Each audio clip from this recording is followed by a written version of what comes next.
Hi everybody and welcome back to the HardReset.Info channel.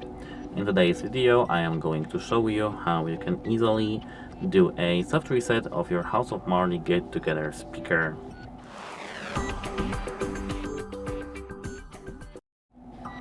Here we do have the power button. To do the soft reset we have to click this button to turn off our speaker, and then we have to click the same button to turn on our speaker.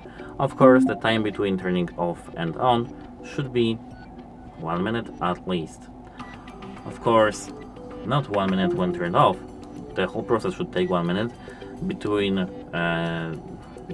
when your speaker is turned on, it should take, I don't know, 20 seconds, 10 to 20 seconds to make the soft reset process go completely fine.